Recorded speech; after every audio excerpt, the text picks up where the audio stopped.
ദൈവ തിരുനാമത്തിന് മഹത്വമുണ്ടാവട്ടെ.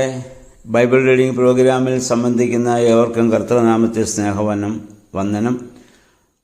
ഉൽപ്പത്തി പുസ്തകം 49-ാം അധ്യായമാണ് നമ്മളിന്ന് വായിച്ച് ധ്യാനിക്കുന്നത്. 49-ാം അധ്യായം യാക്കോബിൻ്റെ മരണക്കിടക്കയാണ്. മരണക്കിടക്കയിൽ അദ്ദേഹമായപ്പോൾ അദ്ദേഹം തൻ്റെ മക്കളോട് പറയുന്നു, എല്ലാവരും ഒന്നിച്ചുകൂടുവീൻ. ഭാവിയിൽ അവർക്ക് എന്ത് സംഭവിക്കാൻ പോകുന്നുവെന്ന് യാക്കോബ് പറഞ്ഞ് അവരെ അനുഗ്രഹിക്കുന്നതാണ്. ഇത് ഒരു പ്രവചനമാണ്. അവസാനം ഒരു പ്രവാചകനെ പോലെ പ്രവചനം നടത്തിയാണ് യാക്കോബ് ഈ ഭൂമിയിൽ നിന്ന് ഇനി മാറ്റപ്പെടാനായി പോകുന്നത്. ഓരോ മക്കളെക്കുറിച്ചും എന്ത് സംഭവിക്കുമെന്ന് അദ്ദേഹം വ്യക്തമായി ഇവിടെ പറയുന്നുണ്ട്. അതുപോലെ പിന്നീട് സംഭവിക്കുകയും ചെയ്തിട്ടുണ്ട്. 3-4 വാക്യങ്ങൾ നമ്മൾ വായിക്കുന്നത് മൂത്ത പുത്രനായ രൂബേന് കൊടുക്കുന്നതായ ശാപമാണ്. നമ്മൾ പറയുന്നു, നീ എൻ്റെ കടിഞ്ഞൂൽ പുത്രനാണ്, എൻ്റെ ശക്തിയും എൻ്റെ പൗരുഷത്തിൻ്റെ ആദ്യഫലവും. അഹങ്കാരത്തിലും ശക്തിയിലും നീ മുമ്പിൽ തന്നെ. എന്നാൽ വെള്ളം പോലെ അത് തുളുമ്പുന്നവനെ നീ ശ്രേഷ്ഠനാവുകയില്ല. കാരണം അപ്പൻ്റെ കിടയ്ക്ക് മലിനമാക്കിയവനാണല്ലോ. പിന്നെ വെപ്പാട്ടിയായ ബിൽഹയെ അദ്ദേഹം പ്രാപിച്ചു എന്നുള്ളത് നമ്മൾ നേരത്തെ കണ്ടതാണ്. ആ ഒരു പാപമുഖാന്തരം രൂപേന് ഇവിടെ ശാപമുണ്ടാവുകയാണ്. എന്നാൽ നമ്മൾ മുന്നോട്ട് ചെല്ലുമ്പോൾ മോശയുടെ കാലത്ത് മോശ രൂപേന് വേണ്ടി പിന്നീട് പ്രാർത്ഥിക്കുന്നതുമായി ശാപം അഴിയുന്നതൊക്കെ പിന്നീട് നമുക്ക് കാണാൻ സാധിക്കും. 5-6 വാക്യങ്ങൾ പറയുന്നത് ശിമെയോന്റെയും ലേവിയുടെയും കാര്യമാണ്. തങ്ങളുടെ സഹോദരിമാരെ അല്ലെങ്കിൽ തങ്ങളുടെ സഹോദരിയെ മാനഭംഗപ്പെടുത്തിയവരെ വധിച്ചവരാണ് ഇവർ രണ്ടുപേരും.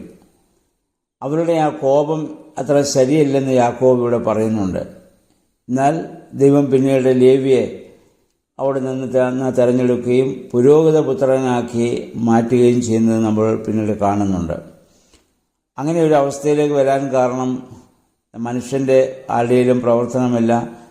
അദ്ദേഹം പറഞ്ഞു, വ്യർത്ഥമായ പാരമ്പര്യങ്ങളല്ല, പൊന്നെ മൂര് വെള്ളിയോ സ്വർണമോ അല്ല, പിന്നെയോ കർത്താവിൻ്റെ ആ നിഷ്കളങ്കമായ രക്തമുഖാന്തരമാണ് വീണ്ടെടുപ്പ് ഉണ്ടാവുന്നത്.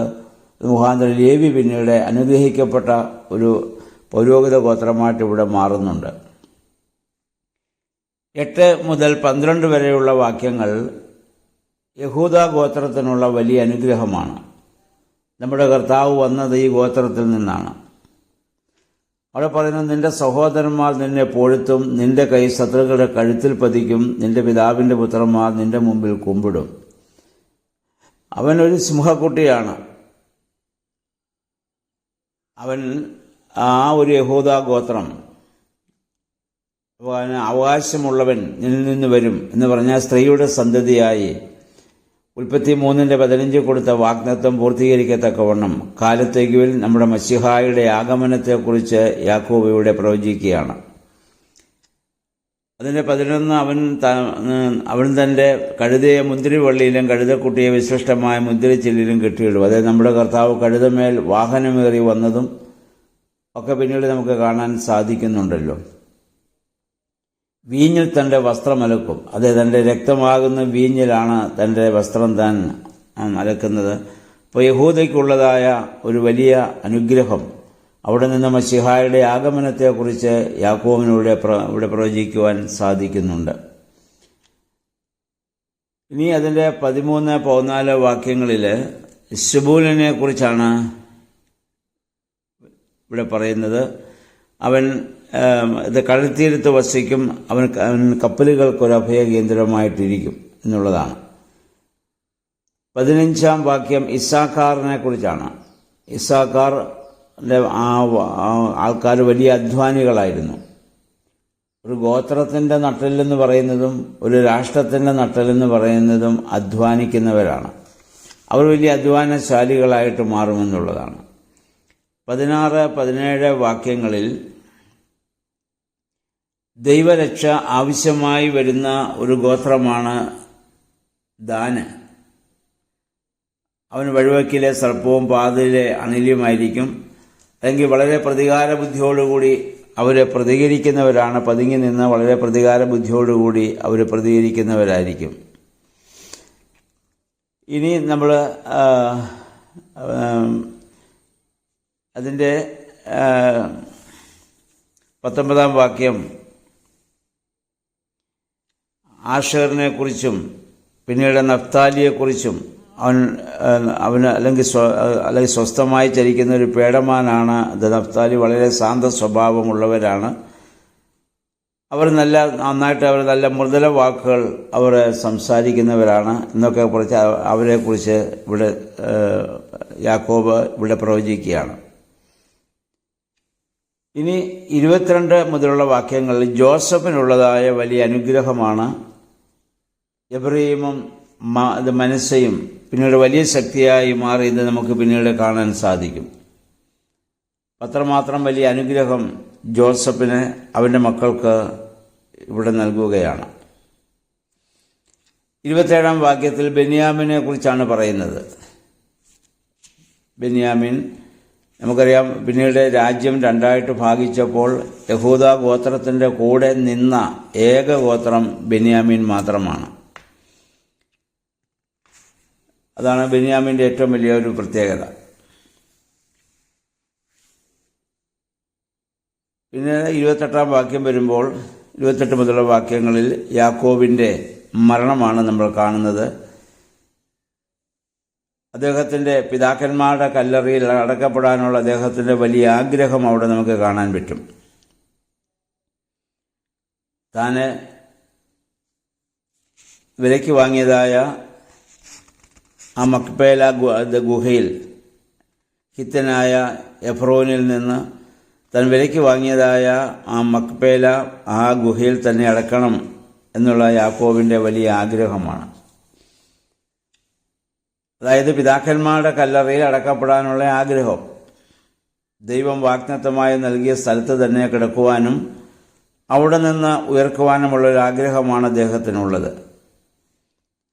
അതിൻ്റെ 32-33 വാക്യങ്ങളിലേക്ക് നമ്മൾ വായിക്കുമ്പോൾ കാല് കട്ടിലിൽ വയ്ക്കുന്ന അതുവരെ കാല് നിലത്തായിരുന്നു. അത് ജീവിതത്തിൽ ഒരു നീണ്ട വഴി നടന്നവനാണ് യാക്കോബ്.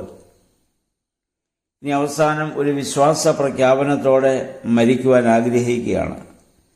അങ്ങനെ വിശ്വാസ വീരന്മാരുടെ പട്ടികയിൽ യാക്കോബ് ഉൾപ്പെടുന്നുണ്ട്. അപ്പോൾ യാക്കോബിൻ്റെ ജീവിതം നമ്മൾ മൊത്തത്തിൽ പരിശോധിക്കുമ്പോൾ പാപപങ്കിലമായ ഒരു അവസ്ഥയിലൂടെ ഒരു മനോഭാവത്തോടൊക്കെ അദ്ദേഹം വളർന്നു വന്നെങ്കിലും ദൈവം കൊടുത്തതായ വാഗ്ദത്തം തന്നിലൂടെ പൂർണ്ണമാകത്തക്കവണ്ണം ദൈവം പിന്നീട് അനുഗ്രഹിച്ചവനായ ഒരു വ്യക്തിയാണ്. വളരെയധികം കഠിനാധ്വാനിയായ ഒരു മനുഷ്യനാണ് ഈ യാക്കോബ്. അദ്ദേഹത്തിൻ്റെ ആദ്യം മുതലുള്ള കാര്യം നമ്മൾ ചിന്തിക്കുമ്പോൾ അദ്ദേഹം ഒരിക്കലും ഒരു അലസനായിരുന്നില്ല. അതായത് ആദ്യകാലങ്ങളിൽ അപ്പനെയും ജ്യേഷ്ഠനെയും ഒക്കെ ഇത് കബളിപ്പിച്ചെങ്കിലും വെള്ളം പോലെ അദ്ദേഹവും ഉള്ള തുളുമ്പിയ ആളാണ്. പക്ഷെ അവിടെ നിന്ന് പിന്നീട് അദ്ദേഹം ഉറച്ചു നിന്നു.